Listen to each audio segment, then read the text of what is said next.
Good morning. Welcome to Foreign Blood. Today we're going to talk about Feisty. We're going to talk about Marcus. We're going to talk about Nick. We're going to talk about a lot of things.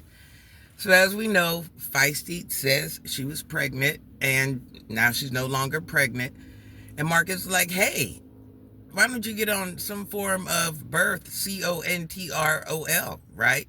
No, because I F too much was her response. Girl, what does that even mean? What? I don't understand what that means. And then she's like, yeah, well, this keeps happening to me with the babies because of health issues. So then the thing is, if it's your health issues, whatever it is causing you these problems, why keep putting yourself in the same situation? And let's say you were to go get pregnant and go full term and have a baby. Where are you and that baby going to live at? What, y'all going to wait for Marcus? So you going to have a baby by tragedy, but then Marcus got to take care of it? Like, you ain't even, logically, it don't make sense. So you're like, yeah, I'm gonna, and I don't know if you're getting pregnant or not getting pregnant. That ain't my business. But if you can successfully carry a baby, like I said, who's going to take care of your baby? You can't. What, y'all gonna live outside? Y'all, I just don't. Your income from Marcus, baby, isn't gonna be great enough to help you take care of anything. Now, Marcus, why do you keep talking about Nick?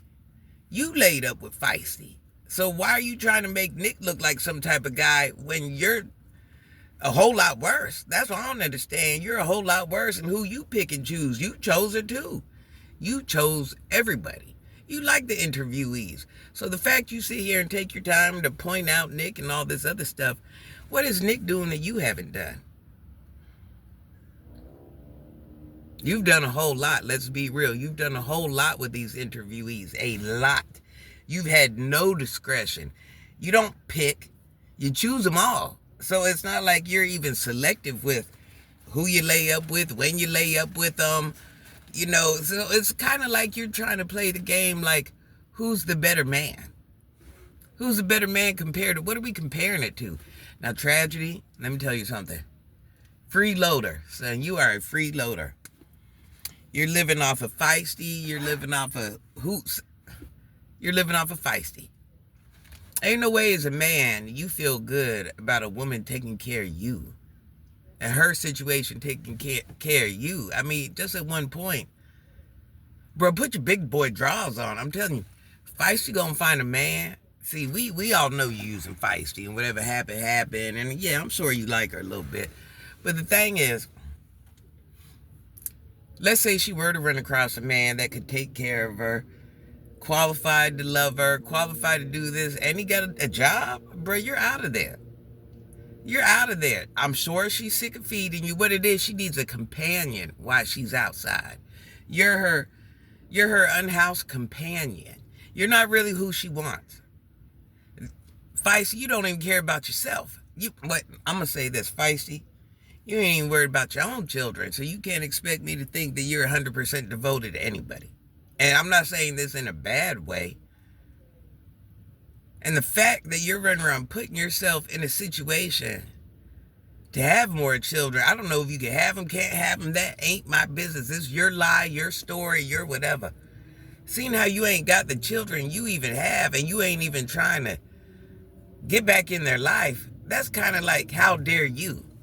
So what, forget about them and go create another one? You're that person, right? Forget about the ones I have. Forget I'm not in their life. Forget. But I'm going to just go have more. Really?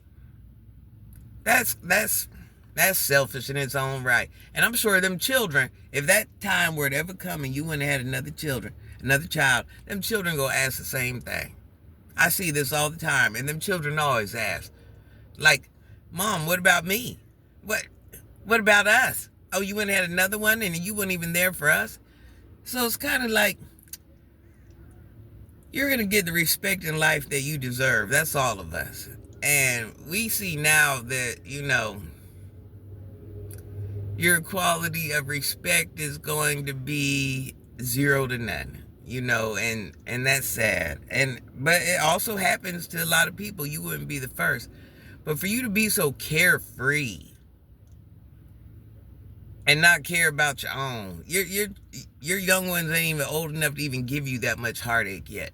A lot of times parents walk away when their children are unruly or this or that or, just doing the most. Your children ain't even had time to make it to that point in their life yet. And you're just like, it's whatever. Oh, they're with their pappy. It's whatever. And it's like, no, that's not, them children need you. I can't say this enough. Them children need you. There ain't no way you ain't doing everything possible to make it right, to be with those children. They're babies. I cannot say that. You worried about Fiesty. You worried about traveling here. You worried about going here. You worried about doing this, doing that. All those things we just, interviews, all those things we mentioned. Where's your children fall in play at? I'm waiting because I'm rolling through my mind. I ain't getting no answer. Feisty, you're too old for the foolishness. You need to quit coming online embarrassing yourself. Whoever braided your head, keep them out your head. I understand she's taking care of children. Not the best braid job I ever seen. Just, it's your hair. I don't care what you do with your hair, but I hope you ain't paid too much for it. I hope it was free, because it's not the best braid job. That's all I'm saying. You have a natural beauty, and you throw it off by some of the things you do. And the fact that I still see you running around wearing everybody else's clothes but your own, it's mind-boggling to me, girl. It's just, no, the fact you got children out there and you ain't worried about them. F the clothes. F the clothes. You call Mark, you need somebody to basically feed you, house you. You don't do no grown-up stuff. You or your man, there ain't one bit of grown-up nowhere in neither one of those bodies. And if we put the ages together, that's crazy to me. Now, your boy, your man, your husband, he ain't got no children, so he can kind of move around however. You got children, sis. You've had children for a long time right now. And understand you lost your way, but you also ain't trying to find your way. Your first thing that should flash across your mind when you wake up should be those babies. All throughout the day, the only thing you should be thinking about is those babies. Anything else outside of that, I'm asking you, how did you have time? Where are your priorities at? What means something to you? What matters to you? I mean, I just had, I think we all have so many questions and we wonder why. We wonder why. Why is this a thing? Like, why? As a woman, sis, as a woman, you ain't making it do what it's supposed to do. You just ain't. And that ain't nobody's fault but your own. I love y'all.